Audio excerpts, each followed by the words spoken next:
This is the Work Smart Hypnosis podcast, session number 30, with Seth-Deborah Roth, Medical Hypnosis, Part 1. Welcome to the Work Smart Hypnosis podcast with Jason Linett, your professional resource for hypnosis training and outstanding business success. Here's your host, Jason Linett. Call it a milestone, but I'll take number 30 as being a good sign. It's Jason Linett here, Work Smart Hypnosis podcast, and really excited to share this conversation that I just had with Seth-Deborah Roth. There's so much information here, we're actually going to split it up as 2 different sessions. So part 1 today, part 2 will come to you next week.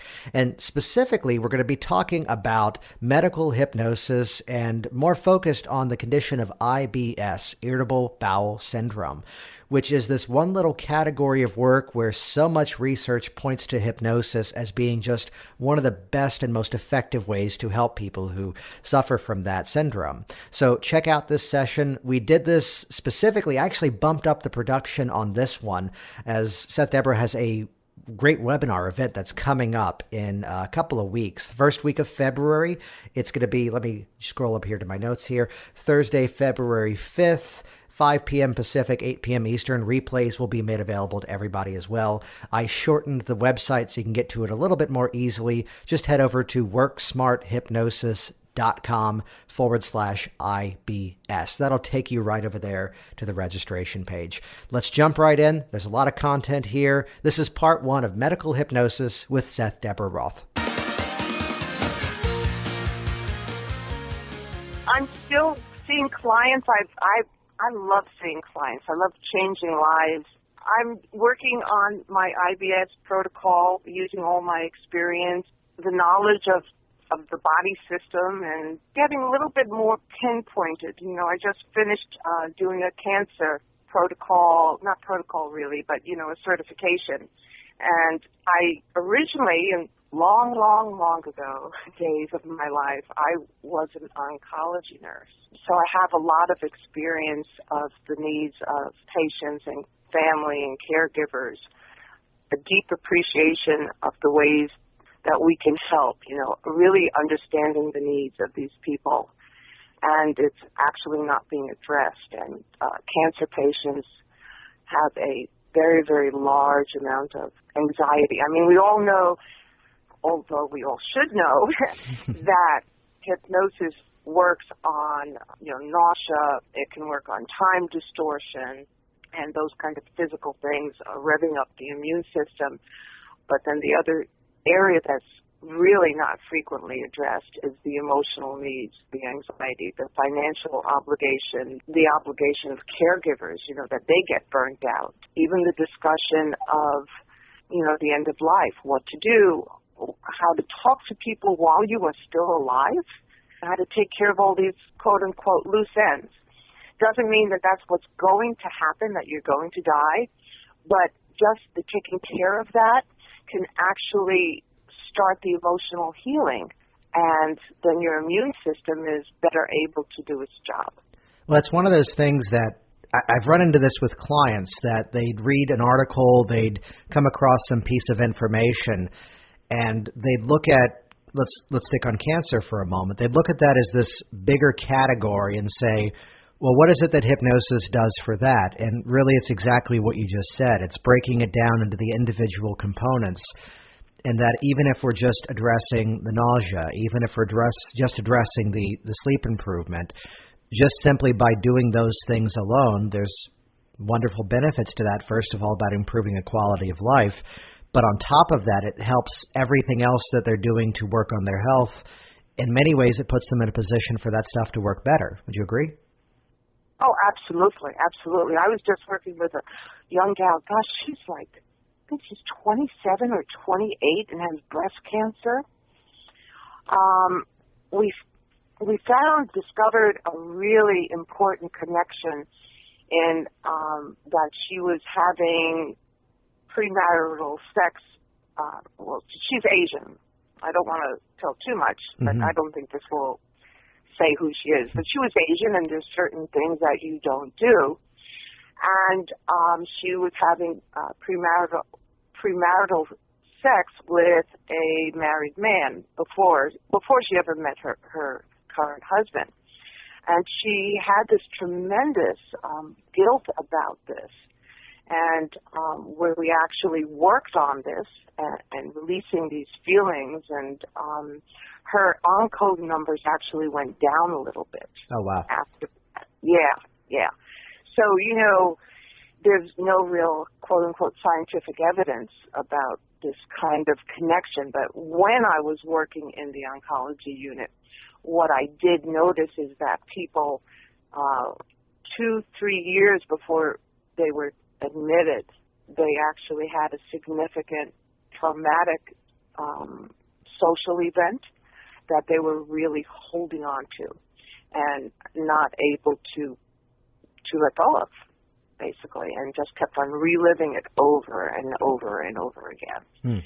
And that mind-body connection is very, very real, So it is the way that our thoughts communicate with our body is through these biochemicals, these neurotransmitters. And if you think, okay, well, I'm transmitting this, these thoughts are being transmitted into chemicals in my body 24 hours a day, 7 days a week.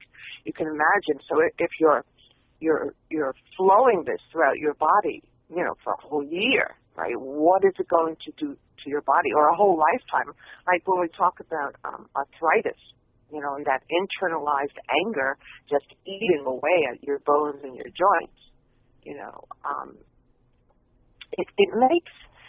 makes sense, even though we can't put a pinpoint. Okay, this is happening, which is what scientists like to do, right? But when you work in the field and you see it over and over again, it's something that you can't ignore. Well, I mean, there is a connection there. I can recall, I think it was a talk that I attended of one of yours at the NGH convention years ago that was, correct me on this, it was a presentation for doctors, for medical staffs that was all about stress and the effect it has on the body, correct? Something along that nature. Right. And we can make the connection, it is a this plus this equals that as opposed to this equals that here are events that are causing stress, and the stress is causing this experience. I don't think anybody, either you nor I nor anyone listening to this, would even dare say that here is this woman, and because she had that experience, that's why she has cancer. I don't think any of us are going to say that, make that statement. Yet, if we know the effects of stress, and we know how stress, underlining the next word, may affect the body, that by making those connections, anything we can do to improve that quality of life, not just physical but also emotional, is going to be a benefit to that client. Right. We don't know how this works. I mean, it could be as simple as not taking enough deep breaths and not getting oxygen to your cells because you're stressed out. I mean, who knows how it works? But definitely the nervous system, the what's called the HPA axis, the hypothalamus pituitary adrenal gland axis, has its own circulation. And doctors know about this, it's accepted. So, but the thoughts are what stimulate, how we interpret our external world, gets interpreted in that hypothalamus, and the emotions, and then stimulate the pituitary gland, which stimulates all other endocrine organs, and at the same time the pituitary gland will send out information to the adrenal glands, and the adrenal glands go put out cortisol, adrenaline, epinephrine, and so forth. And those have a certain effect on the different parts of the body. Now, everyone seems to, there's no problem accepting, okay, I'm going to speak up in front of a class, I feel like I'm going to puke, right? People get that mind-body connection. Or your hands get sweaty when you go to meet new people, right? People understand that mind-body connection. So when you tell them that, you say, so what else is happening on the internal level that you're not aware of, that your thoughts are in charge of, right? And then people go, oh, yeah. And when I work with my medical hypnosis clients, I always go through that mind-body connection, because when they understand the connection, first of all, it's going to increase their belief system, that this hypnosis works, but it actually does work, because then you start to be, even let's say we work with somebody and we do regression and we bring something up to the forefront of their conscious mind. Well, now they can actually consciously work on it and recognize it. Oh, okay, I'm doing this. This has to do with this old stuff. Now let me tell myself consciously, for instance, well, this is old stuff that's just creeping up, and what I'm reacting to is not so much on what's happening today, but on my perception of what happened many years ago. Absolutely. And I'd be curious, I didn't know we'd be moving to regression. Let's jump into it for a moment here. There's many people who would be critical of that style of work about it's focusing on the problem, and I would respond to that they're not looking at that process as what it's really about. The way that you've described it kind of fits into my perception of it, too, to say that really for me it's an opportunity to get the client into a position where it's logical and it's effective for basically them to do direct suggestion hypnosis on themselves, on their old beliefs, on their old ways of feeling, on their old systems of how things used to be.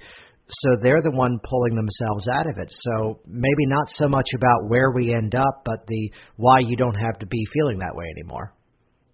Yeah. It's like holding the hand of your inner child, right? And going, okay, I understand what's going on. Now, of course, in hypnosis we can work with the inner child too. We can release things. Even with people, let's say, who are passed on, you can have a conversation. You know, it's like regression doesn't stop at the discovery. You need to work with what you've discovered. For instance, I have this fellow for IBS. And we did the protocol, and he was really doing well, but it was still lingering. So, as it turns out, in regression, going to that feeling, it had to do with shame. And, again, I'm trying to make sure that I don't give away too much of this right. Confidentiality. But it had to do with shame of an incident that happened to him with regard to women.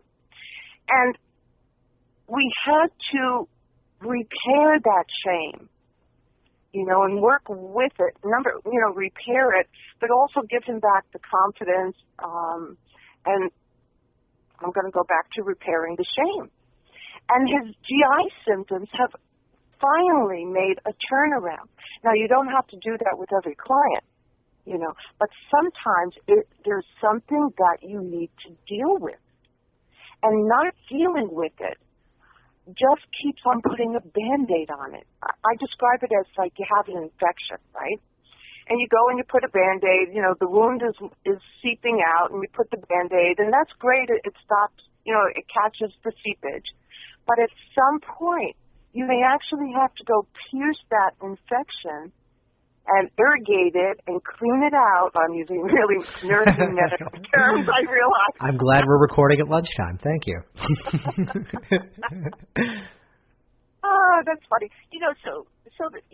The infection clears up, and you may have a little, you'll recognize that there was something happening there.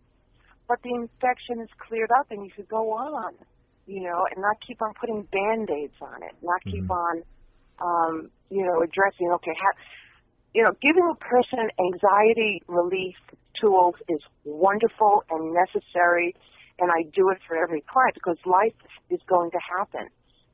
But having to use it all the time can get, you really need to sometimes just fix the problem. Yeah. Emotionally release the problem. Absolutely. So I love to kind of jump into things from a bigger picture, but also get more specific here. This category that we now have of medical hypnosis, how would you define that? Oh, I never thought of it. Using hypnosis/hypnotherapy for relief of symptoms or clearance of issues that maybe are causing the symptoms. Okay, great. And you specifically have the background of also being a nurse. how would you respond perhaps to, let's say, a newer student of hypnosis or someone who's already working in hypnosis who has an interest in making use of this category of work, about how would it be that they are, let's put it simply, they're qualified to also work with this as well? Oh, interesting. I teach that in my medical hypnosis certification training that I do. By the way, I'm also a nurse anesthetist also.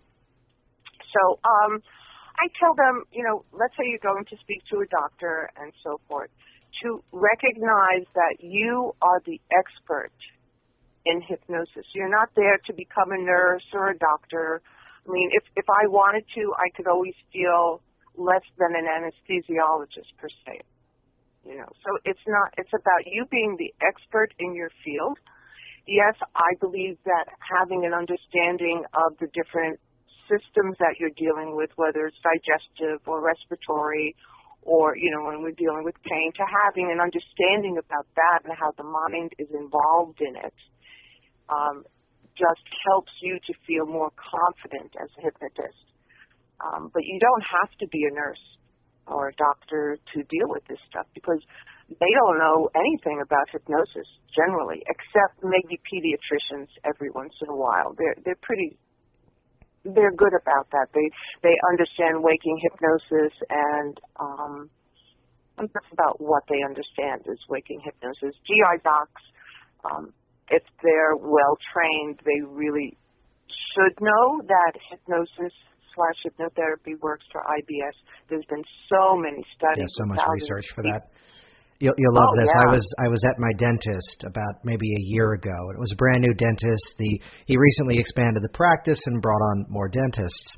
And it's the new one that I have in front of me. And it's that moment where he goes, and of course I make it a point that I use my business email address on every medical form I ever fill out. And you too, huh? Oh yeah. I have actually switched doctors at one point because the doctor said, yeah, I'd probably never refer to that. And I went, you have competition, and moved on elsewhere. But this experience where the dentist looks at me and it says, oh, hypnotist, are you mostly Elmanian or are you Ericksonian? And it's that moment of, dude, we got to talk. Finding a lot of dentists that have a lot of experience. Most of Elman's students were in the categories of, a lot of them were dentists, a lot of them were podiatrists. So there's a lot of that tradition continuing on as well. Yeah. That's funny. I ran into a fellow on an airplane when I was going to lecture in London. And I told him I was a hypnotist, and he said, "Oh, Ericksonian or the regular hypnosis?" And we had a great conversation. He'd actually trained with Tony Robbins and taken his for years. Evidently, he'd just finished graduating, and had it was a great conversation. I have to crack the joke then and tell the story of it was a moment. I'll leave what the surgery was out of this process, but I'll say it comfortably. We're happy with 2 kids. And we're going through the procedure, and I'm about to be led back into the room, and the nurse goes, oh, hypnotist. I should watch my words. I trained with Ron Esslinger for the anesthesia program. Right. So these people are out there. And I'm sure we're sharing these stories not just to share anecdotes, which they are and they're fun, but this stuff is so much more widely known and accepted than I think many hypnotists would give it credit for. Would you agree with that? Yeah.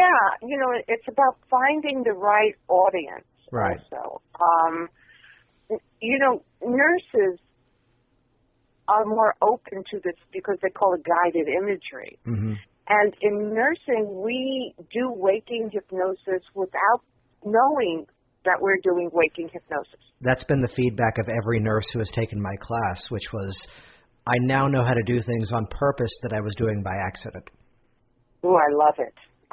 There's a great YouTube video showing a pediatrician giving an injection to a kid, and he's just like taking his mind here, there. He injects him, and then he takes a box of tissues and just takes out one tissue after another into the boy's face, and the boy forgets that he ever had an injection. So cool to watch.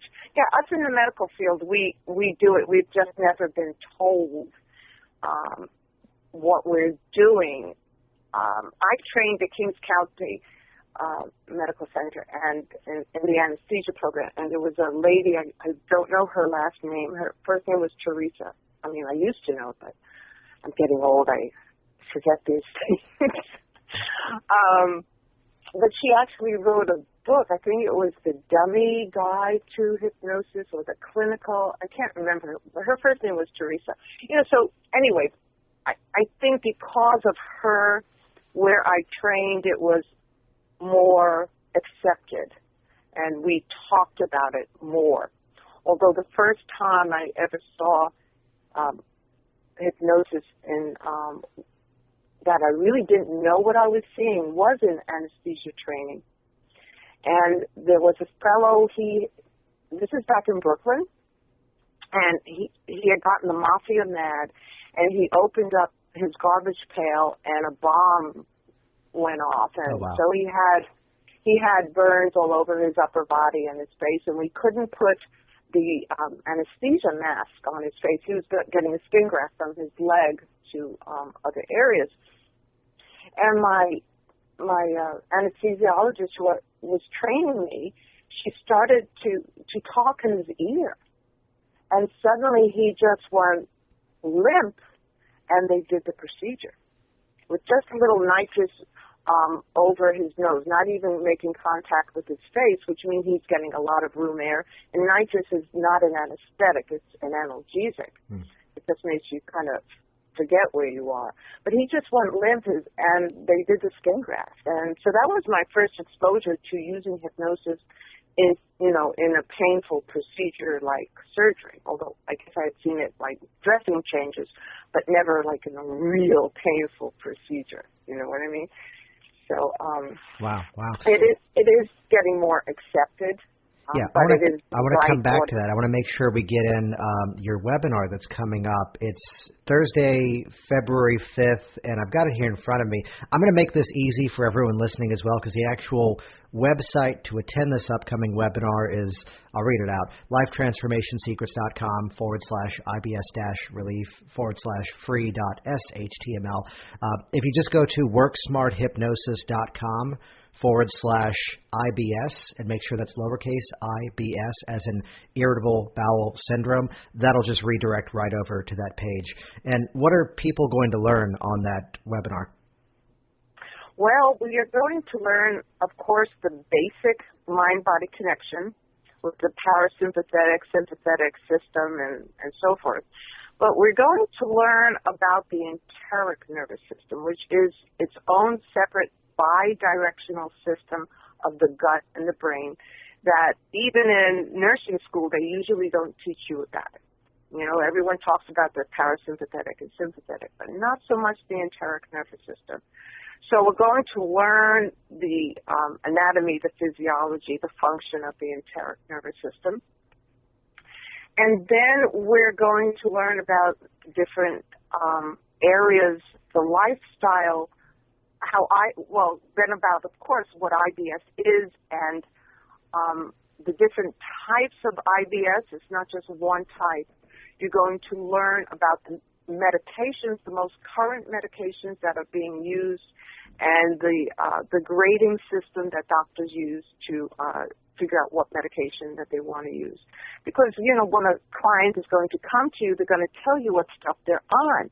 So it always makes you feel better to know what it is they're talking about. But remembering we're not, you're not acting as a doctor or nurse and giving out any recommendations, but it's just good to know this stuff.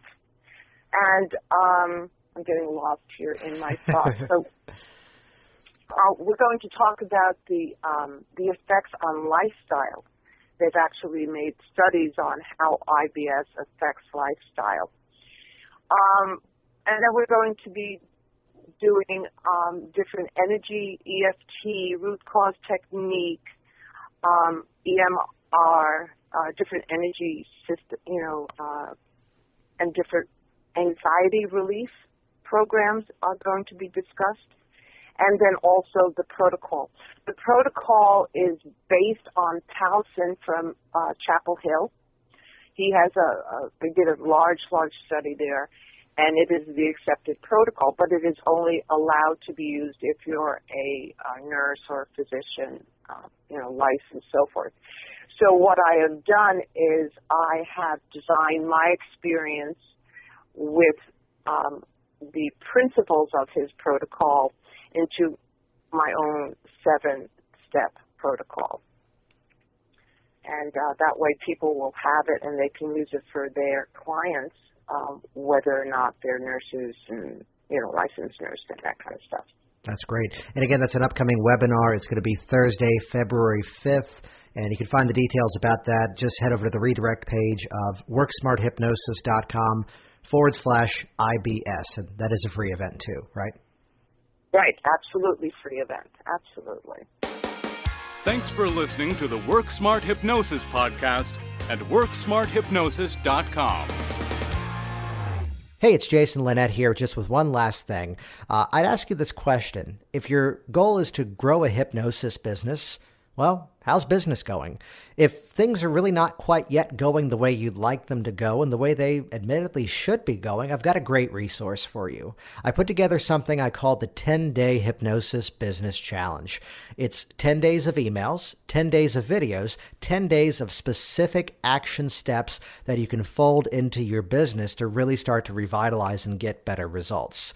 That's something that I offer to you absolutely free. Really easy to find, too. Just go over to worksmarthypnosis.com, scroll all the way down to the very bottom of the page, and there's a little space to share your email address and get that free resource. Again, it's the 10-Day Hypnosis Business Challenge, 10 days of videos, 10 days of specific action steps to revitalize your business. I look forward to hearing of your success. Hey there, it's Jason, and I want you to be one of the first to find out as we upload amazing new content. So do this right now. Click the subscribe button right here on this video. That's going to link you to our YouTube channel here, and you will be the first to find out as new resources and downloads are made available. Do it now.